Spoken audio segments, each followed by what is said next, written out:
કે અમારા મંચ પર બેઠેલા નેતૃત્વને એમનો કોઈ નથી કોંગ્રેસનો ડર કે નથી ચૈતર વસાવાનો ડર. તમારે સાવધાન રહેવાની જરૂર છે. સાવધાન કરવા માટે તમને આયોજનનો સમય લીધો છે કે અમારા મંચ પર બેઠેલા નેતૃત્વને એમનો કોઈ નથી કોંગ્રેસનો ડર કે નથી ચૈતર વસાવાનો ડર. તમારે સાવધાન રહેવાની જરૂર છે. સાવધાન કરવા માટે તમને આયોજનનો સમય લીધો છે. મનસુખ વસાવા અને ચૈતર વસાવા અવારનવાર એકબીજા પર આક્ષેપ પ્રતિ આક્ષેપો કર્યા કરે છે. ફરી એકવાર મનસુખ વસાવાએ ચૈતર વસાવાને આડે હાથ લીધા અને કહી દીધું કે ભાજપને ના ચૈતર વસાવાનો ડર છે કે કોંગ્રેસનો. મનસુખ વસાવાએ ભાજપના કાર્યકર્તાઓને નેતાઓને ટકોર કરતા સાફપણે કહી દીધું કે ભાજપને કોઈનો ડર નથી. સાંભળીએ મનસુખ વસાવાને કે ભાજપ કાર્યકર્તાઓને વધુમાં ટકોર કરતા મનસુખ વસાવાએ શું કહ્યું. ના આને જો કોઈ છે પણ નથી. કઈ છે ડર આપણને? કોઈ ડર છે? કોઈ કોંગ્રેસ વાળાનો ડર છે આપણને કે આ પાડાનો છે કે ભવિષ્યમાં બીજી કોઈ પાર્ટી ઊભી થશે એવો કોઈ ડર છે કોઈને? નથી. છતાં પણ કેમ? છતાં પણ ભારતીય જનતા પાર્ટી હજુ અધવચ્ચે પહોંચી છે. હજુ મંજિલ પહોંચવાનું બાકી છે. ભારત માતાને પરમ વૈભવના શિખરે પહોંચાડવાનું હજુ બાકી છે. એ જ રીતે ભારતીય જનતા પાર્ટી એટલે કોઈ પાર્ટી રાજકીય પાર્ટી નથી, વિચારધારા છે. ને કોઈ સત્તા માટે નહીં, રાષ્ટ્રને પરમ વૈભવના શિખરે પહોંચાડવાનું છે. ભારતીય જે સંસ્કૃતિ છે, આપણે સંસ્કૃતિને ઉજાગર કરવાનું છે.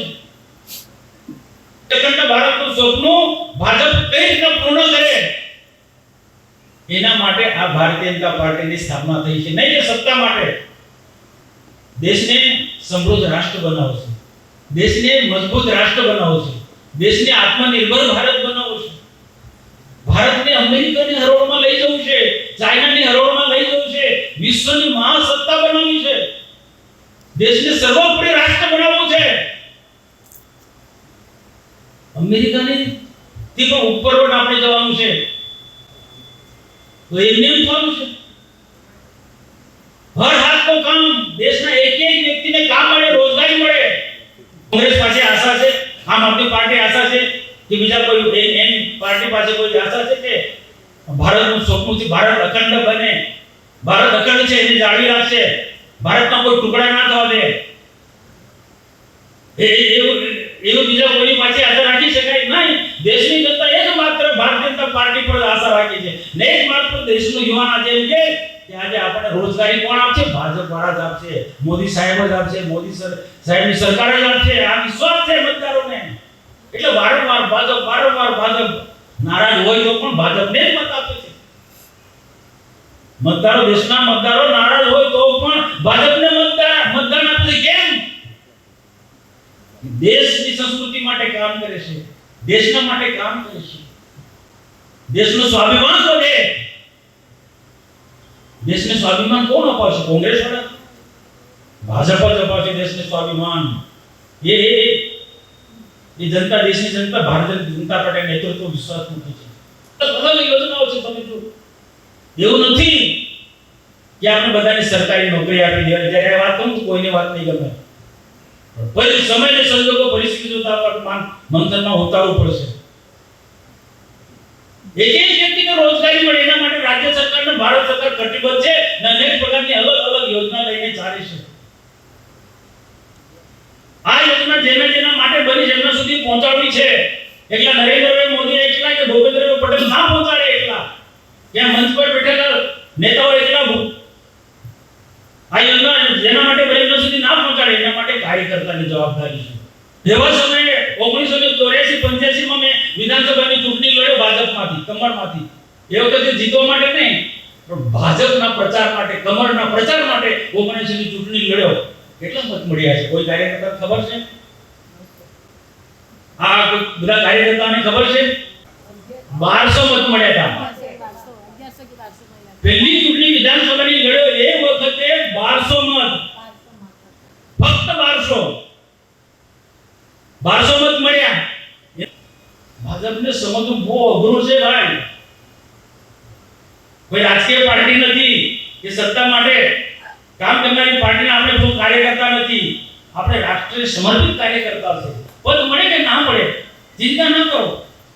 યુસીસી શું ભાઈ? અરે એક આદિવાસીને કે યુસીસી આદિવાસીને લાગુ પડતું જ નથી. આદિવાસીને દલિતોને જે બંધારણીય અધિકાર મળે છે એમાં કોઈ ટચ નથી કરવાનો. આ તો ખોટી વાત કરે છે.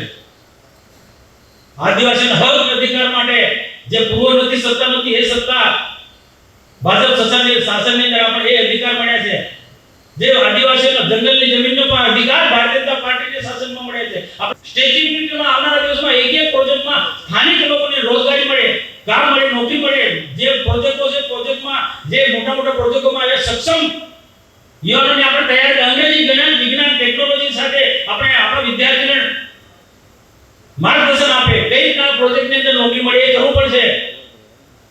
એક ક્લાર્કમાં પાસ થવા માટે કેટલી તકલીફ પડે છે એના માટે મહેનત તો કરવી પડે ને. પણ બધાને નોકરી નથી મળવાની તો બાકીના બધાએ કોઈ ને કોઈ એ પ્રકારના અભ્યાસક્રમ પર જોડાઓ.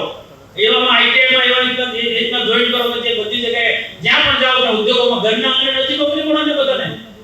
આસપાસ ઇન્ડસ્ટ્રી છે, જગ્યાએ આઈટીસી જંબુસરમાં મોટા ઉદ્યોગો આવ્યા છે. દેશ વિદેશના આપણા ત્યાં બધા લોકો ઇન્ડસ્ટ્રીમાં નોકરી કરવા માટે તો આપણે 100 કિલોમીટર આપણે અભ્યાસ કરીને આપણે ત્યાં ઉદ્યોગોમાં નાખીએ. યુનિવર્સિટી કેટલું આપણા ગુજરાતમાં કેટલું મોટું નામ છે. હા મને ચોક્કસ મને ખબર છે કે આપણે જે રીતના જે સરકારની અપેક્ષા છે કે આપણા બધાની જે અપેક્ષા છે એ પ્રકારે ટ્રાઇબલ યુનિવર્સિટીમાં હજુ પ્રગતિ પર નથી છે. પરંતુ જે પ્રકારે ટ્રાઇબલ યુનિવર્સિટી લોકોમાં એક કરંટ ઉભો થવો જોઈએ કે નર્મદા જિલ્લામાં રાજ્યમાં સ્ટેચ્યુ ઓફ યુનિટીની જેમ ટ્રાઇબલ યુનિવર્સિટી પણ ચાલે છે. જેટલું જે કામ થવું જોઈએ દેખાતું નથી. ટ્રાઇબલ મ્યુઝિયમ કોઈનો કોઈ કારણસર જે ગતિ આગળ વધવું જોઈએ નથી વધતું એ ગતિ આગળ વધારવાની જવાબદારી કોની છે? આપણી બધાની છે. ઠીક છે આપણા કુલપતિ પાડી સાહેબ બહુ સારા વ્યક્તિ છે પણ નીચેનું તંત્ર બરોબર નથી. એના માટે સુધારવાની જવાબદારી આપણી છે ભાઈ. એ સુધારવાની જવાબદારી આપણી છે. સરકારમાં આપણે ધ્યાન દોરવાનું. મેં આપણા ટ્રાઇબલ આપણા મોરચાના અધ્યક્ષને પણ વાત કરી છે કે જો આપણે ટ્રાઇબલ યુનિવર્સિટીમાં પુણ્યભાઈ ડિંડોર અહીંયા ત્યારે પણ ધ્યાન દોર્યું હતું. ટ્રાઇબલ યુનિવર્સિટી મોદી સાહેબે આપણને બહુ મોટી ભેટ આપી છે. પણ આપણે બધા જે રીતના એનો જે ફાયદો થવો જોઈએ એ રીતના હજુ દેખાતો નથી.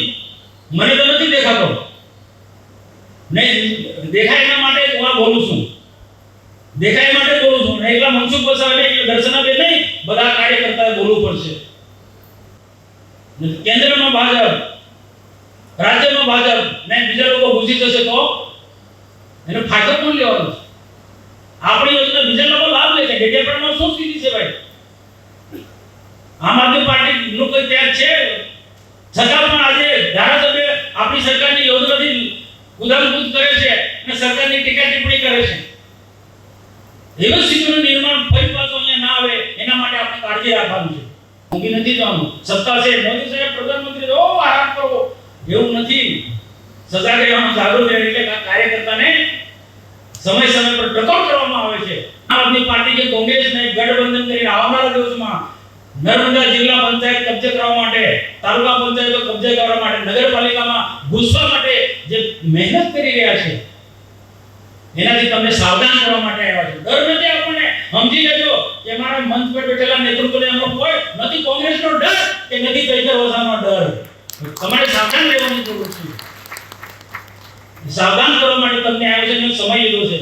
તો મનસુખ વસાવાએ ચૈતર વસાવાને આડે હાથ લઈ જે વાત કહી તેને લઈને તમારું શું માનવું છે અમને કમેન્ટ કરી ચોક્કસથી જણાવજો. તથા અમારી ચેનલ નિર્ભય ન્યૂઝને લાઇક, શેર અને સબસ્ક્રાઇબ કરવાનું ભૂલશો નહીં. આભાર.